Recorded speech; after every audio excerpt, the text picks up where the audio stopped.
ready to reimagine the future of humanity and unlock your true potential. Welcome to Reimagining Humanity's Future and Yours, hosted by Dr. David Gruder, an internationally renowned integrative psychologist, human potential expert, author, and social change catalyst, as he delves into the most urgent issues of our time. With the world facing unprecedented challenges and social and political divides growing deeper, it's time to take action. Each episode of this groundbreaking series will empower you with invaluable insights, strategies, and tools to heal these divisions and restore personal freedom and societal well-being. Whether you're a concerned citizen, a courageous leader, an influential figure, or an ambitious entrepreneur, Reimagining Humanity's Future and Yours will guide you on a transformative journey. Discover your unique role in creating a brighter future for yourself and society at large. Dr. David Gruder will draw upon his extensive knowledge and experience to provide practical solutions for shaping the world we live in. With his passionate exploration of social change, he will help you navigate through the complexities of our time and inspire you to make a meaningful impact. So, prepare yourself for an eye-opening experience as we delve deep into the heart of the matter. Reimagining Humanity's Future and Yours will challenge your perspectives, ignite your imagination, and equip you with the tools you need to reimagine and redefine the world around you. The time to transform our future is now. Join us on this incredible journey and enter a new era of possibility. For more information on Dr. David Gruder and the Reimagining Humanity's Future and Yours, visit www.rhfy.ca. Welcome to Reimagining Humanity's Future and Yours, where together, we create a brighter tomorrow. Now, here is the host of Reimagining Humanity's Future and Yours, Dr. David Gruder.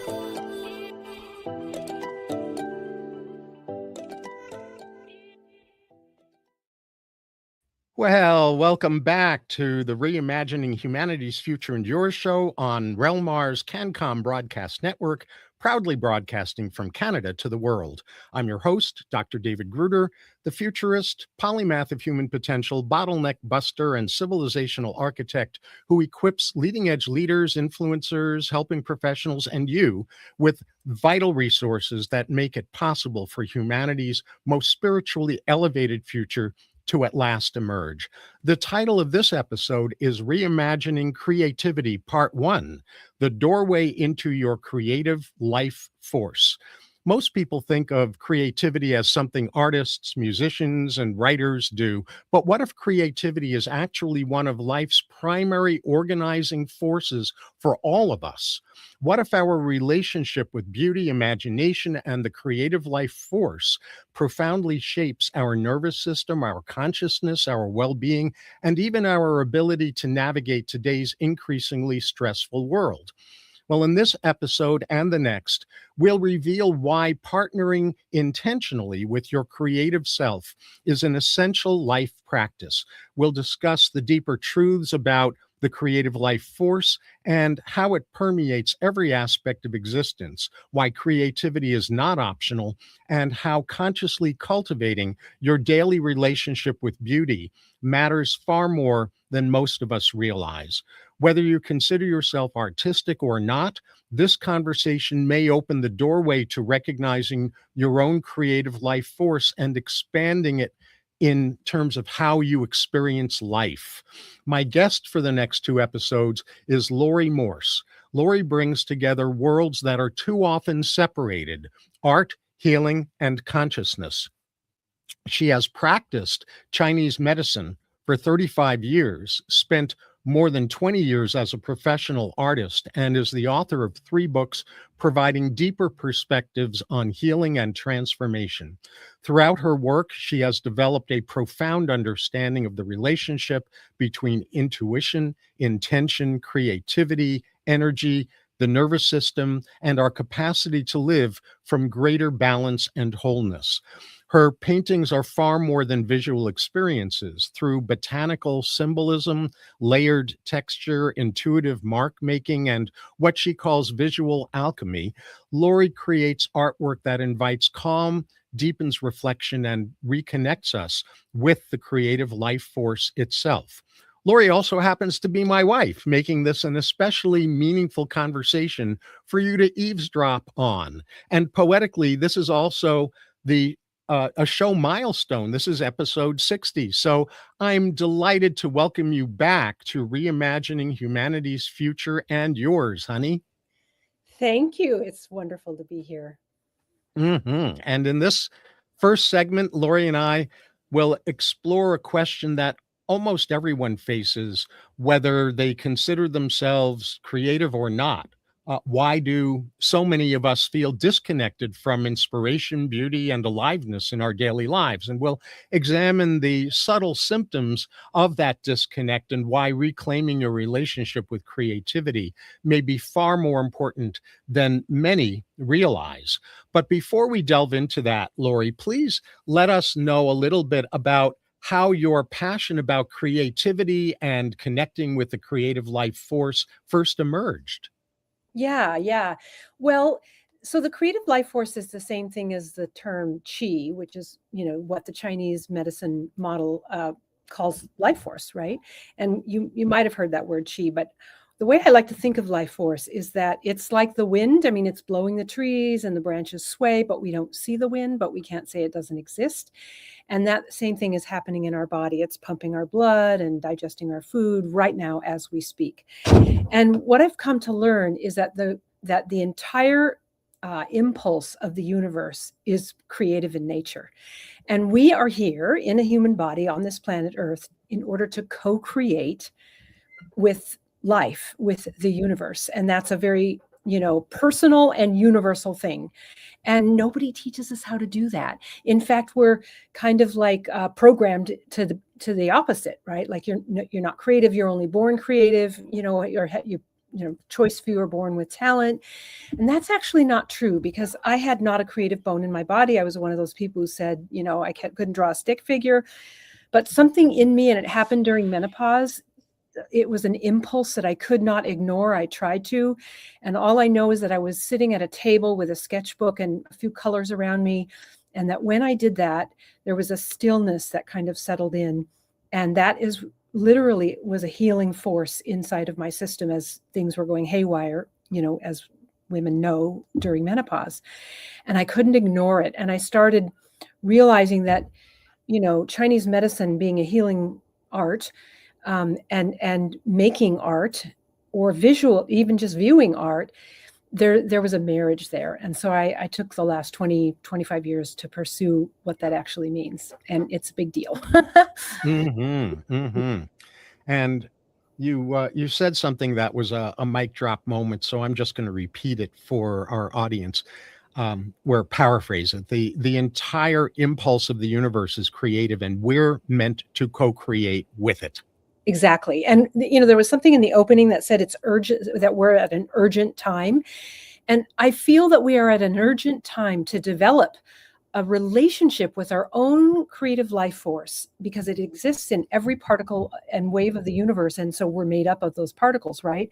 But we have to learn how to do that. We can't slam the door in our own face and say, oh, I'm not creative. This isn't about, lots of people who are listening to this aren't necessarily going to run out and be artists. It's just about acknowledging the fact that you're a maker, that you're in a co-creative relationship with life, and cultivating and developing that relationship is really the point. If you become an artist, great. That's your soul's, growth.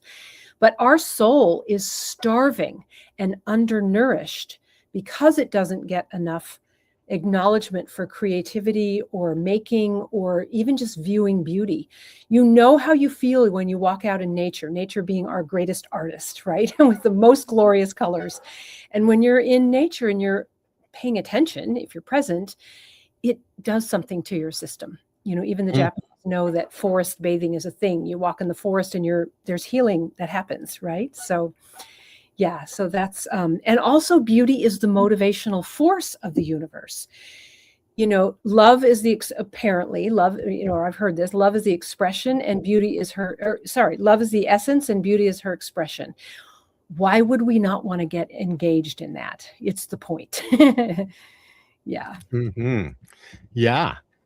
Beautifully said, of course. And I want to devote the rest of this segment of the episode to us talking a little bit about why so many of us feel disconnected from inspiration, beauty, and aliveness in our daily lives, and what the subtle symptoms are of that disconnection. So let's just map out the symptoms first. What are the symptoms of Yeah, disconnection? so people use words like dysregulated nervous system, disconnection, dis-ease, right? Like anything that is out of balance in our body could be put in this category. And that could be at any level, at our physical level, mental level, emotional or spiritual. Integrity in a life is those bodies, mental, emotional, spiritual, and physical, being in harmony, or coherence is a word that's used a lot. And coherence is literally being so aligned that we feel whole. Well, not very many people feel that way. Most people are, anxious or depressed, or, living in a state of fear, waking up into fear if they sleep at all. It's a very divisive and chaotic time right now. But that's an organizational principle for what is coming after, but we have to participate. And us participating means that we have to stop believing the myth that we aren't a partner with life in a creative way. Does that answer the question? Yeah. Right. So let me underscore all of that. We've got dysregulated nervous systems. We have dis-ease on all levels: mind, body, spirit, energy, connectedness to nature, all kinds of dysregulation. Yeah. We've got basically integrity deficits in the sense of the relative absence of coherence, alignment, and harmony. We have people believing myths, and we have people living in a chronic state of fear, partly related to what I've mentioned on this show in other episodes I call societal traumatic stress disorder. Yeah. Mm-hmm. And And also, I so would those, throw lack of meaning in there. Lack of meaning and hopelessness also falls in this. right, lack of meaning and hopelessness. Mm-hmm. And what about also not just hopelessness, but what in psychology is called learned helplessness, a sense Yeah. that I have no impact in the world. Right. Right. And that's exactly right. And this leads to the doorway, which is the medicine, right? So we have our human self, our humanity, and we have our sacred self, our soul self. Some people call it our divine self. And there's a gap between those two. And the point of a life is bringing our humanity and our divinity into alignment or wholeness. And I have found as a healer for 35 years that one of the best ways to do it, I'm not saying it's the only way, but it is a very potent way. It's medicine. A way to bridge that gap between our humanity and our divinity is by participating and engaging in creative acts, in acknowledging making, as a thing, which is medicine, right? Or becoming an artist. I mean, that's what happened to me, but it doesn't mean that's the only route. What really is important is connecting. This is an internal experience. It's connecting with your heart, your soul, and your sacred self. And acts of creativity, and that could be cooking, it could be gardening, it could be painting, it could be sculpting, it could be singing, it could be jumping up and down in your living room dancing to music you love. I mean, there's a lot of ways to do it, right? It's just what matters is that we do it with some regularity and for the rest of our lives. And that is a bridge between our humanity and our divinity. And it really matters to the whole of collective, or the whole of humanity, because the more of us who are engaged in these ways, it changes businesses, it changes all the structures. I don't need to outline all of them, but it does change all the structures for good. We have access to solutions instead of staying focused on the problem. We have access to a unified experience rather than the division that we're all watching right now. And those are big deals, right? Mm-hmm. They are indeed big deals. And, you use a word that you and I love, which is divinity, connecting with our divinity. And in a short, non-run-on sentence because we're running Okay. down on our time in this segment. Yeah. How would you define divinity, our personal divinity? Our personal divinity, I would define as a cultivated relationship with our heart, because that's the portal to consciousness. And if we want to use the word divinity, we don't have to use that word. It's a portal. Our heart is a portal to our sacred self, and part of that is also our soul. It's our soul that said, "Yeah, put me in a body, throw me into the matrix, and I'll find my way." Got it. Yeah. Well, the rest of this episode is going to dive into the root causes of the symptoms that Laurie and I were just discussing and what to look for in a solution and Laurie's way of helping that solution emerge. After a short break, my guest, creative consciousness guide, I just gave you a new moniker, creative consciousness guide, Laurie Morse, and I will dig beneath the surface to expose what makes creative partnership possible. I'm Dr. David Gruder. This is the Reimagining Humanity's Future and Yours show on the CanCom Broadcast Network, proudly broadcasting from Canada to the world. And stay tuned because deeper access to creativity is on the way.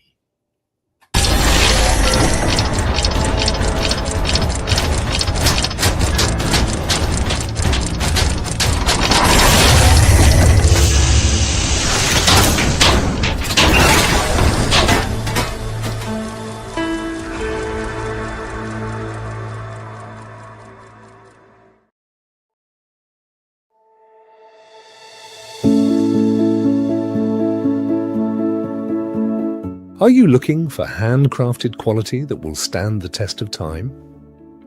At Benchland Woodworking, beautiful wood creations are built with skill, passion, and attention to detail.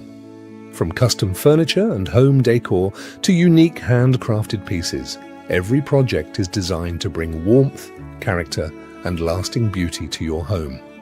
Whether you're searching for a one-of-a-kind gift or a custom piece made just for you, Benchland Woodworking delivers craftsmanship you can see and quality you can trust. Visit benchlandwoodworking.ca. Benchland Woodworking, handcrafted quality, timeless design, built to last. That's benchlandwoodworking.ca.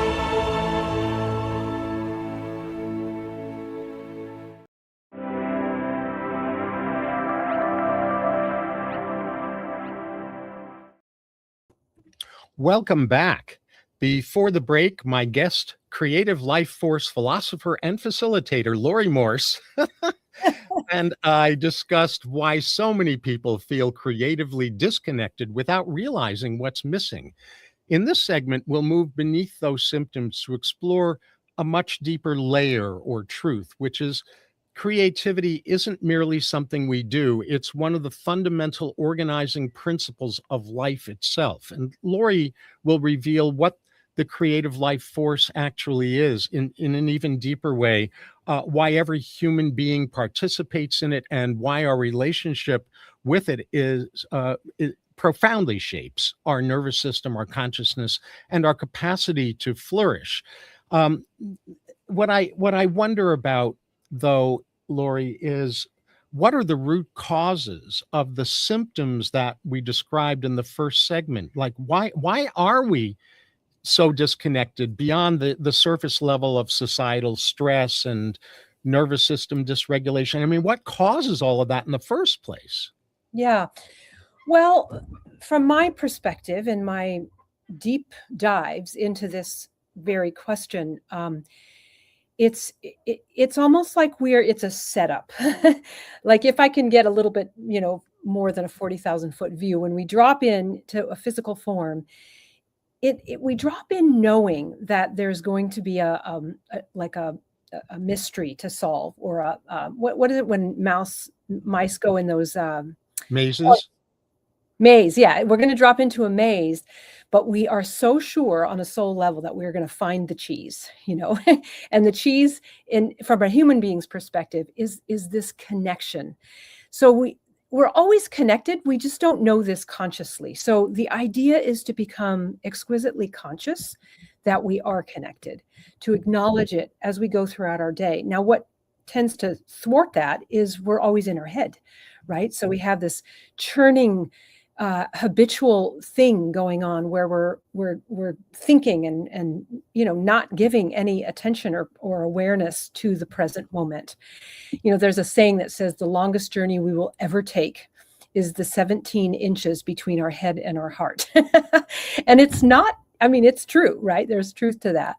So when we're disconnected and when we're not in the present moment, and we cannot be in a present moment if we're only spinning in our head, because the head is about protecting us from fear. It's about old and past stories, and it's about worries of the future. So we have to find that little eye of the needle, so to speak, which gets bigger if we practice. And, they say that meditation is, and I agree with this, right? I'm not saying it as if I don't, but meditation is a really good way to settle the mind and come into that awareness of being present with our heart. And research shows that engaging in creativity is as powerful and potent and has the same outcome as meditation. So I've heard people say for years, I can't meditate, I can't get my mind to stop. Well, the point is that you just do it until you have a moment where your mind stops. Even the Dalai Lama says, yeah, sometimes my mind just goes crazy, but I do it anyway, meaning the meditation. But I think that there's something like there are more dimensions to creating to get the outcomes of meditation that meditation doesn't have. There's an engagement, there's an activation of calming in the stress. This is all research, by the way. There are several books out. There are lots of books out now that weren't even here 5 years ago, because this is such a thing, right? So anyway, I think that the core problem is disconnection from our divinity, if we can use that word. And when we walk ourselves every day, as many moments as we can, into that trust and engagement and calling in and tapping into and connection, even if all we do is look at a leaf outside our window from our office and just give acknowledgement to the fact that that's nature right there, and I'm part of that, you're part of that, and take a breath and imagine that you're breathing in that life force and you're aware of it. You're consciously aware of it. Those are ways that we can heal disconnection, because that's the underlying root to every disease on the planet is disconnection. Mm-hmm. Well, you're raising an even deeper question that I'm going to dare to get into with you right now, Okay. which is, what on earth causes our disconnection from our divinity in the first place? Yeah, well, it's a good question. If Earth is a school, and some say it is, and we learn by repetition, then what if, and they also say, I think, the proverbial they, right? That when we drop in, there's a veil that doesn't let us remember that we're actually part of the soup of consciousness that is love. And that's our true nature. And, if you listen to any sort of near-death experience, people who have these near deaths, they all say the same thing. Where they go before they come back into their human body, which is a death experience. I just listened to one yesterday. The guy was dead for 90 minutes. Anyway, that's another story. They all say the same thing, that we're part of this large ocean of love, and that everything is very different than the way we perceive it when we come onto Earth. So we have these shades or veils or glasses, and we say on some level, drop me in, please. Let me have this experience.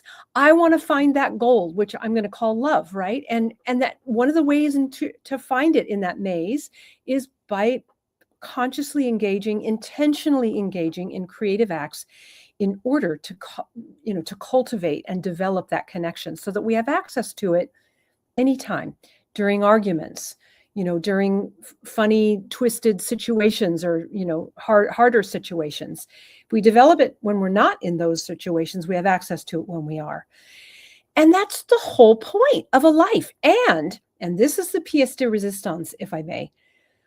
Every time we, at the choice point, and this happens in just a few seconds, if we choose to access a conscious connection and a present moment with our heart, and not go down the rabbit hole of our head and the same old ways that we operate, which aren't serving, when we do that, we expand love in the entire multiverse.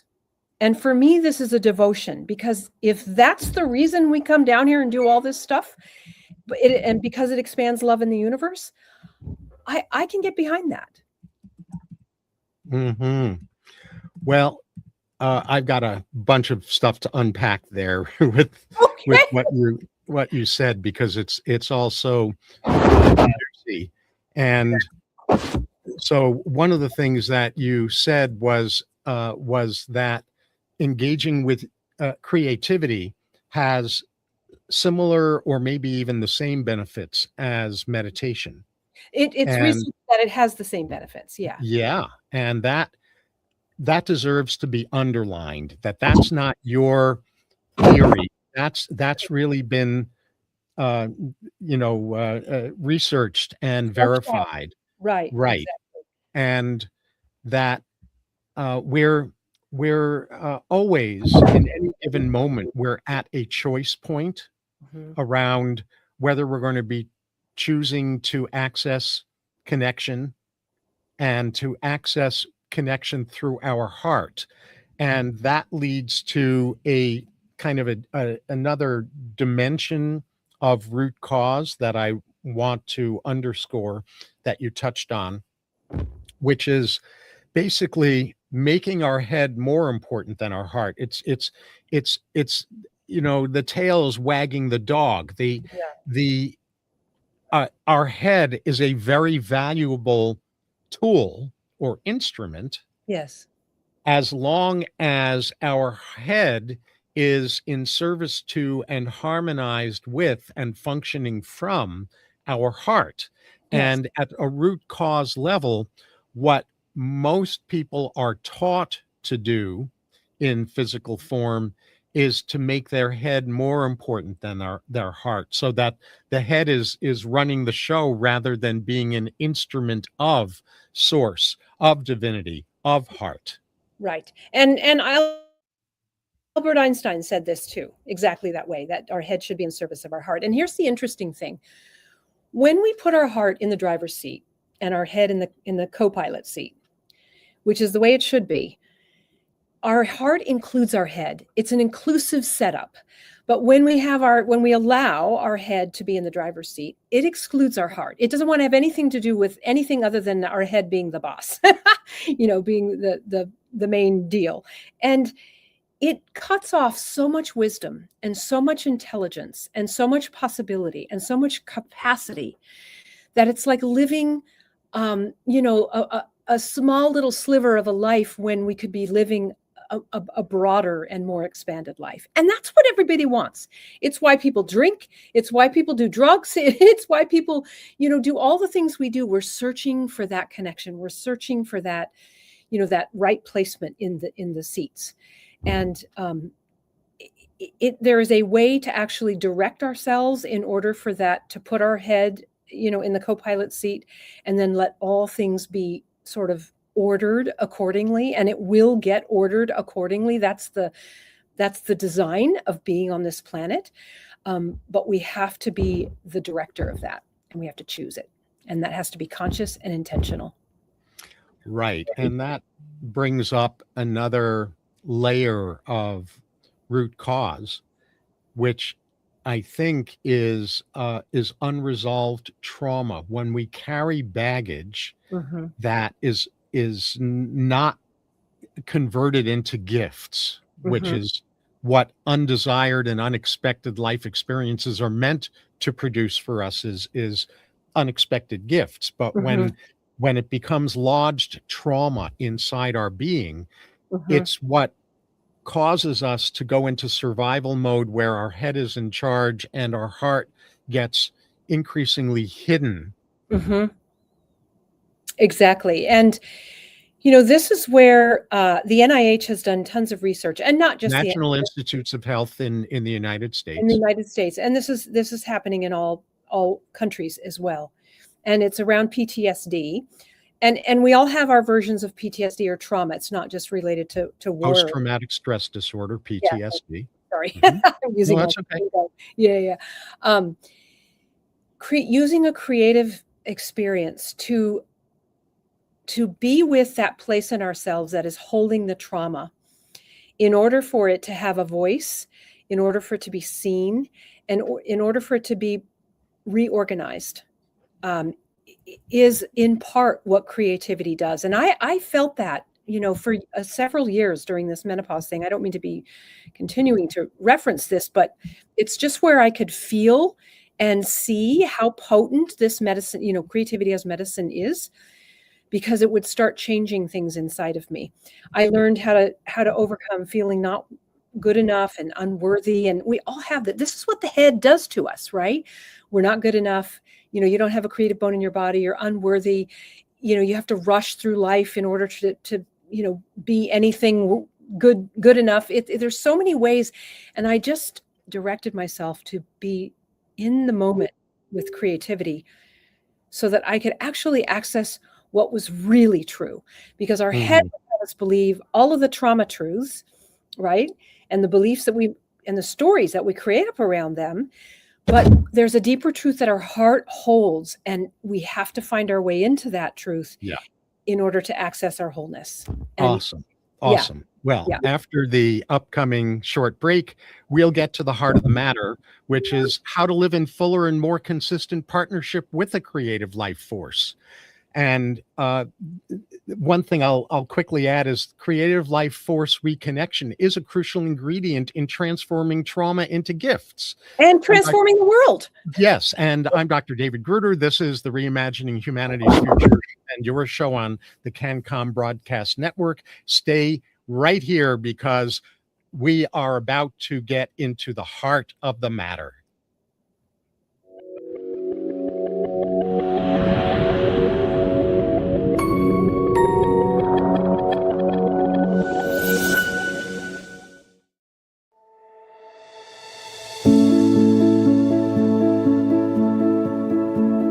Are you looking for handcrafted quality that will stand the test of time? At Benchland Woodworking, beautiful wood creations are built with skill, passion, and attention to detail. From custom furniture and home decor to unique handcrafted pieces, every project is designed to bring warmth, character, and lasting beauty to your home. Whether you're searching for a one-of-a-kind gift or a custom piece made just for you, Benchland Woodworking delivers craftsmanship you can see and quality you can trust. Visit benchlandwoodworking.ca. Benchland Woodworking, handcrafted quality, timeless design, built to last. That's benchlandwoodworking.ca.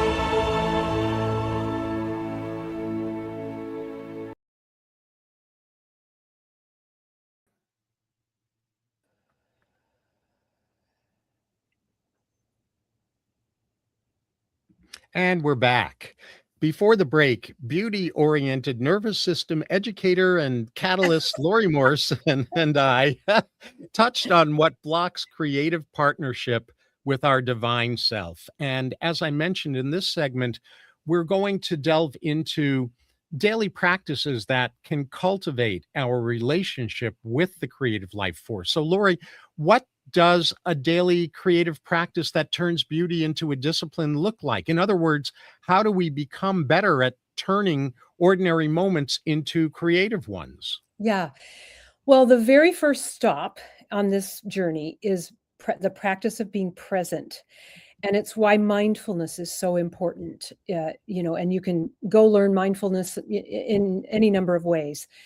But just the act of being present enough to notice a color or a sensation or nature that surrounds us all the time, getting out of a building. If you find that you're stuck in a building all day long, 5 days a week, then maybe your first act is to step out during a break or at lunch and just sit with a tree. I know that sounds a little bit simple, but it's important to give yourself permission to access simplicity, because the mind will always make things complicated. If you're letting yourself have simple moments, then you can trust more that you're entering more into your heart. If it starts getting complicated, it's your mind taking over. And I will tell you, your mind will want to take the reins and yank them out of your directive heart space as often as it can. Don't fight it. Just keep coming back to the present moment and whatever simplicity you have. If you are Before one you who keep going, before you say, oh keep yeah, going, go ahead. Yeah. The there are more ingredients, but there's one piece here that I want to make sure doesn't get lost in the shuffle. Mhm. We're practicing being present. We're practicing mindfulness in part in order to notice calls for reconnection. Absolutely. Good point. Yeah. Yeah. The whole point, when we're present, the side effect of that is connection, right? So, but you're not going to know that until you practice it enough to start becoming like in a partnership, in a relationship with your connection, with that presence, inside of that presence. So it's going to be awkward at first. It's going to feel clumsy, but don't stop. That's my biggest, offering to you, is just don't stop, because on the other side of that clumsiness are moments where you'll notice, oh, that was good. That was connection. That was my soul speaking to me. And I will tell you that your undernourished soul wants your attention more than anything else. It's like a child that's being ignored. Of course, it's going to want your attention, and it's going to try to get your attention in any way it can. So I don't know if this is, a reasonable thing to say, but just set down your sword of suffering and disconnection and be willing to receive the connection that you always have, but are too busy in your head to notice. And this is where mindfulness will help. Okay. So I think I got to backtrack here, because in terms of what to do, it basically starts with what you've said between the lines, and I'm going to make it explicit. Make higher connection a top intention and priority. Then from there, practice being present, practice mindfulness, so that you can notice when you do feel connected and how that feels and what that leads to for you. And so you can notice calls for reconnection with your divinity and your creative life force, so that you can then recognize when you're feeling disconnected that that's a moment to reaccess simplicity, to set down your sword of disconnection. Exactly. And to do it without judging yourself or criticizing yourself, because it will happen all day long that you disconnect, and then you just gently bring yourself back. And so if you can let gentleness be like your guiding principle, I think that will be really helpful, because once you start cultivating your relationship with your life force, then you can ask, and this is an inquiry that we ask of our heart, show me how we want to be creative. Do we want to make? Do we want to get really engaged in gardening? Do we, you don't have to know any of those answers in the beginning. You want to establish your connection and show yourself that you can trust yourself to return to it gently. And then you can ask and be in the inquiry. It's an ongoing inquiry that you'll hold. And it will be, what are my ways? What is my heart and soul wanting? How does it want to create in this life? And here is where grace will enter, because an honest, humble inquiry will activate grace in you. And that's part of the bridge between your humanity and your divinity. It's built of grace, and it's built of your creative expression. And you cultivate, if you cultivate that over a life, it will get stronger and stronger and stronger, and you will be the person that you came here to become. Okay, so we're accessing a state of, I'll just shorthand it based on what you've said, accessing a state of gentle simplicity, where Okay, that's good. we're Yeah. not, we're setting down our sword of disconnection without judgment and self-criticism, which means we're choosing to abstain from letting our inner critic be the boss of us, Yes. so that we can then enter a state of higher inquiry around the question of, well, how does creativity and grace influence my relationship with whatever's going on inside me right now? Yeah, exactly. That's exactly right. And I can tell you, I don't say a lot of things like this, but I know for a fact that if you are willing to hold this inquiry gently, what is my creative outlets? There's probably more than one.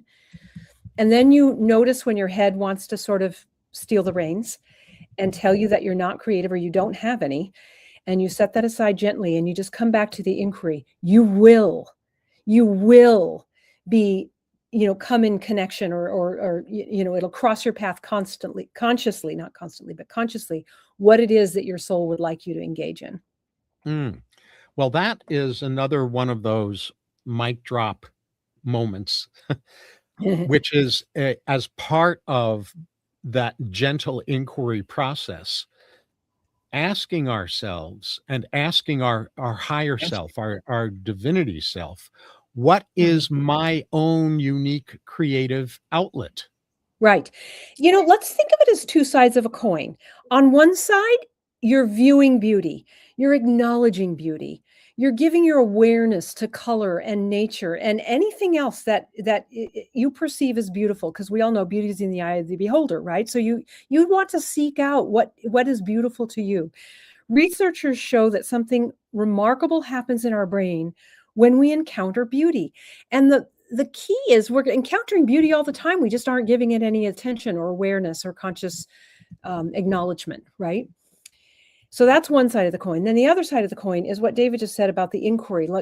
And you may not be ready for this yet, but know that it's the other side of the coin. Is that what are your ways of creating? What is it your system wants to engage in order to activate a very clear relationship with your creative life force, because it's in every single one of us. What makes a human being a little bit different is our consciousness and our capacity to co-create with life consciously. And we're here for that. And ignoring it becomes the peril of the whole collective, right? And when we access it and be willing to play with it, not for the outcome, not for what's going to hang on some gallery wall. It's not about that. It's about for who you become and who you recognize yourself to be and how you heal in the engaging of it. This is what's important. Okay, so another couple of layers here. First of all, when we encounter beauty, something amazing happens inside our brain. And before I keep unpacking the rest of what you just said, what is that something that happens? Yeah, what that something is, based in research, is that when we view something beautiful, our brain activates areas that are associated with meaning and pleasure and emotional regulation. So this is how beauty and art and, the things we've already said can regulate our nervous system and our emotions. And people gloss over that like it's nothing, and it's everything, right? So, it's literally the viewing of beauty as a biological experience, and it's an ordering of our brain. And it also helps us, beauty helps us remember what coherence feels like in our body. And coherence is the acknowledgement of our being whole. We have blueprints of wholeness in every one of our cells. We have 70 trillion cells. That's a lot of wholeness. And we blanket it with our beliefs and our poor nutrition and, all of our, the choices we make keeps that wholeness unexpressed. Being in a creative experience or being, viewing beauty reminds us that it exists there and that we can draw it up. We can ask that wholeness to come to our conscious awareness and express through our system. And that's the reason we wanted to be in this human body. Yeah. All right. So I want you to repeat those three things. When we encounter beauty, something amazing happens inside our brain. There were three specific things you said, and I want you to say them again. Of course. So when we view beauty, our brain it goes to the areas in our brain that is associated with pleasure, meaning, and emotional regulation. Yes. Okay. A regulation of our stress, our nervous system. And that's why I wanted you to say it again, because, a lot of people try to use conventional stress management techniques, Yes. which is really about symptom control. Those Yes. conventional techniques are about over and over again trying to control our stress. Yes. That's And that's an management. emotional stress, just doing that. Exactly. And Yeah. what encountering beauty and entering into that liminal space of creative life force enables in us is emotional regulation. It's not stress management. It's a reconfiguration of our nervous system so that we don't have to manage stress because we're not feeling it anymore. Exactly. It's a rewiring of our brain. Now, being in a calm state and coherent state is natural for a human body. It doesn't feel that way to most of us because what feels natural or normal, I should say, is living in a stress response, which most people do. It's the underpinnings of all disease and disharmony and mental, and emotional dysregulation. If we do it enough, if we train ourselves to receive beauty through our eyes and through our senses and purposefully, intentionally, consciously engage with it and be grateful for it and acknowledge it, it will reactivate the brain tract that's already set up in our system and regulate our nervous system for calm. Good. Well, after our upcoming break, we're going to return for this episode's final segment, during which I'll be asking Laurie Morse to reveal her way of helping us do exactly what we've been talking about in this segment on how to expand and deepen our relationship with creativity and our capacity to recognize the difference between these two states, the disconnected state and the coherence state. I'm Dr. David Gruder.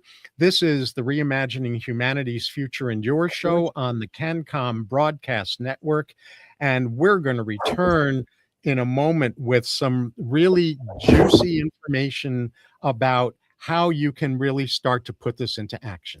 Back in a moment.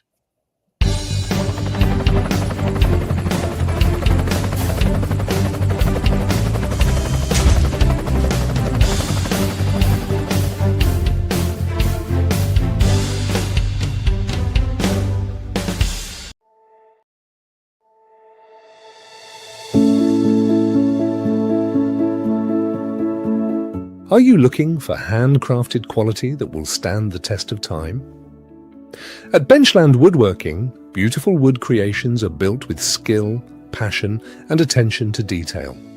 From custom furniture and home decor to unique handcrafted pieces, every project is designed to bring warmth, character, and lasting beauty to your home. Whether you're searching for a one-of-a-kind gift or a custom piece made just for you, Benchland Woodworking delivers craftsmanship you can see and quality you can trust. Visit benchlandwoodworking.ca. Benchland Woodworking, handcrafted quality, timeless design, built to last. That's benchlandwoodworking.ca.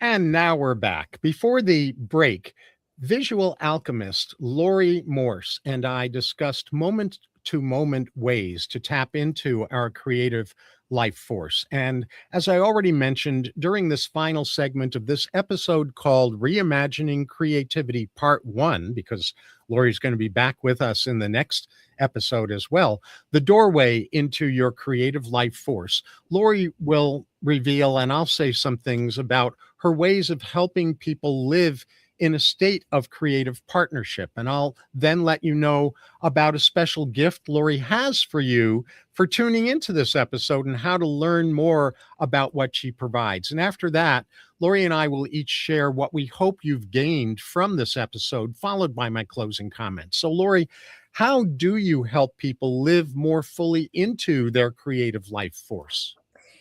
Yeah, well, I wanted to add one thing from the Sure. last segment, Yeah. which is make a list.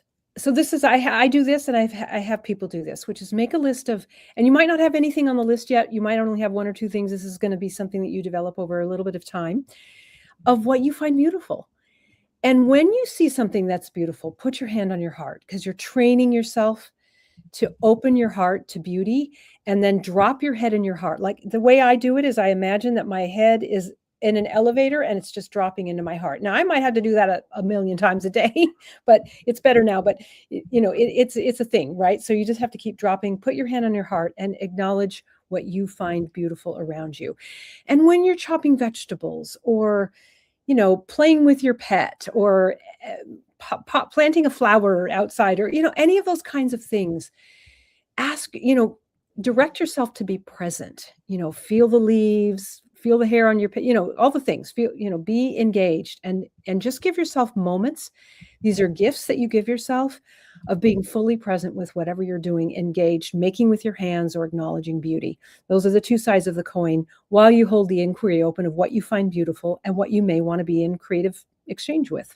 Well, that's beautiful, and I think it's one of many valuable practical things that you are able to offer to people. I'm going to restate what you just said so that it really sinks in for our audience, which Okay. is build a list over time. It's not one of these lists that you sit down once and you've got the whole list in one sitting. Build a list over time of all the things you find beautiful. And whenever you see one of those things, put your hand on your heart to help you drop into your heart and direct yourself to be present to it.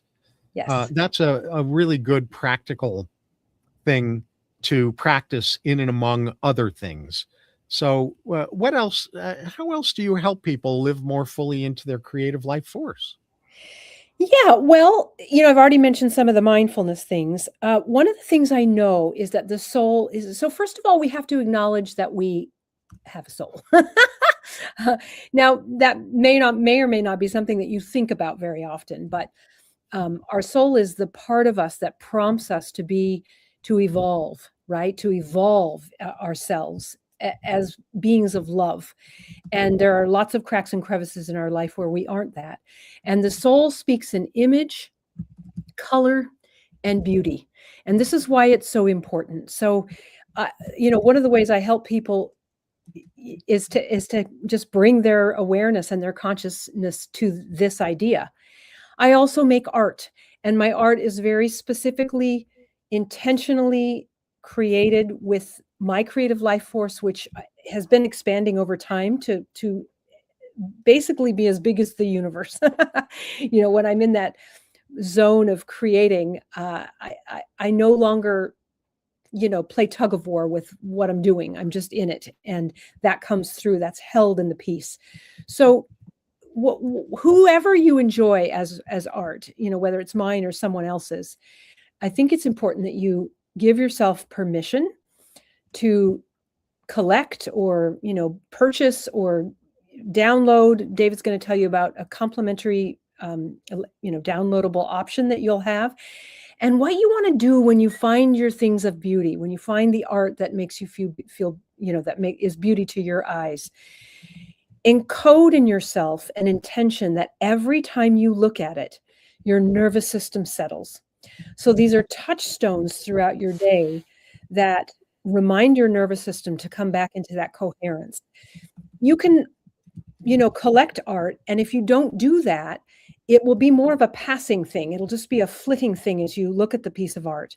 But if you program yourself intentionally, then you have this string throughout the day in and day out, these strings of touchstones that bring your nervous system into regulation. And pretty soon, just like a chiropractic adjustment, your nervous system will be able to hold itself in regulation rather than constantly being yanked out by news and distractions, which abound. We all know that, right? But it's a worthy training to do this. It's like that thing, pick your hard. It's really hard to be distracted and, lost in the chaos of the world's happenings. And it's also hard to train our nervous system, but it's a more worthy hard. So, pick your hard, so to speak. Yeah. There's another important mic drop moment. Pick your hard, because it's going to be hard either way. So you might as well pick the hard that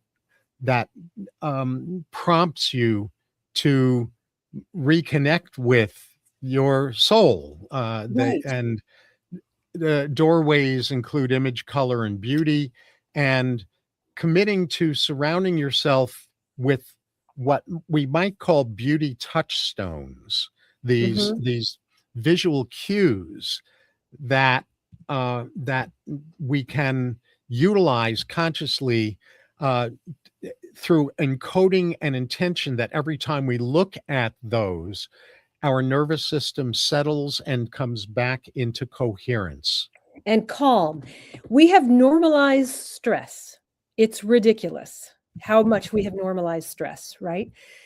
I'm sort of like on a path here where it's about normalizing calm. So when you pick your beauty, or your art or whatever you're going to, acknowledge as a nervous system regulator, you're normalizing calm to yourself. And when we do that, it actually does get easier. It seems hard at first. We're saying pick your hard, but it actually gets easier. And I can't say that for the other path. It continues to just be hard. Right. So it's kind of a no-brainer. So this also bears repeating, and I'm going to go straight from this into sharing about the amazing Yes. gift that you have for our audience. Stop normalizing stress. Normalize calm instead. That's, I think, a universal message. It is a touchstone, a cornerstone of emerging from being susceptible to societal traumatic stress disorder. Absolutely. Yep. Throughout our conversation in this episode, we've explored how beauty isn't simply something we appreciate. It's something we consciously cultivate because it shapes our consciousness and regulates our nervous system far more than most people realize. And Laurie has created a wonderful gift for you. And this is a gift.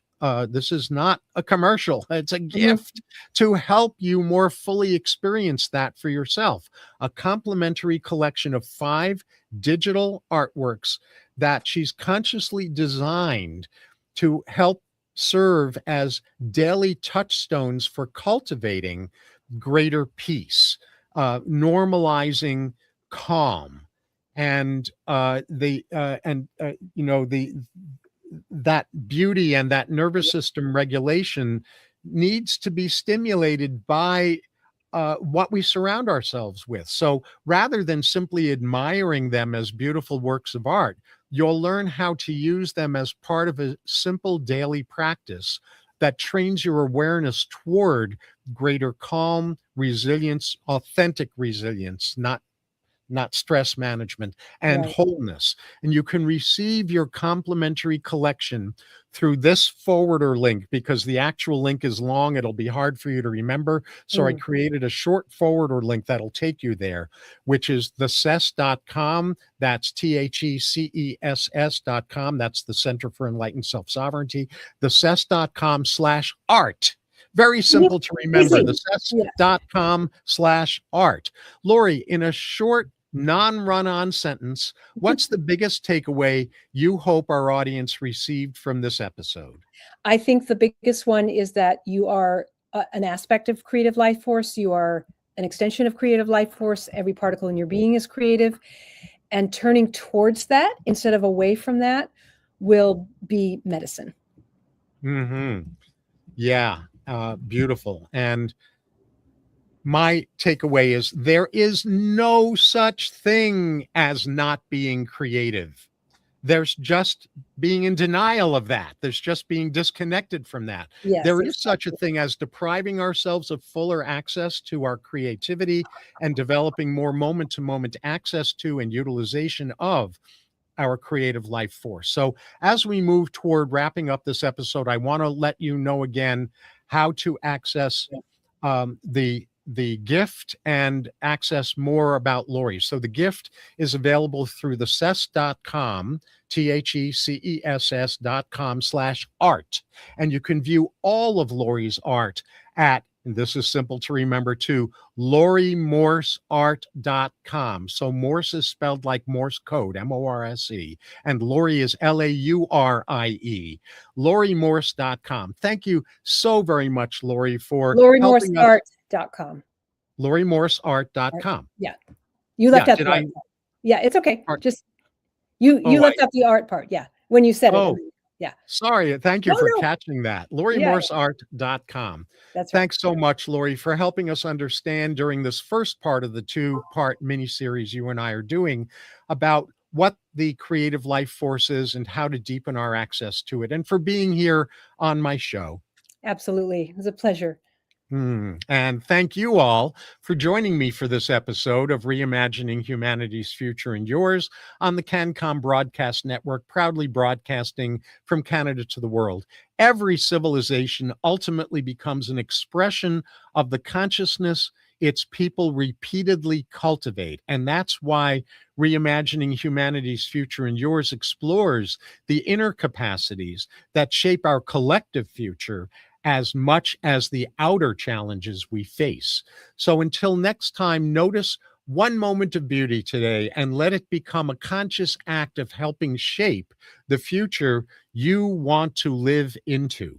This has been Dr. David Gruder, the futurist, polymath of human potential, bottleneck buster, and civilizational architect who equips leading-edge leaders, influencers, and you with frameworks and skills that make it possible for humanity's most spiritually elevated future to at last emerge. I invite you to explore my main website, drgruder.com. That's drgruder.com, where you'll find a link to watch or listen to all of this show's episodes, to my books and keynote offerings, and to the Center for Enlightened Self-Sovereignty.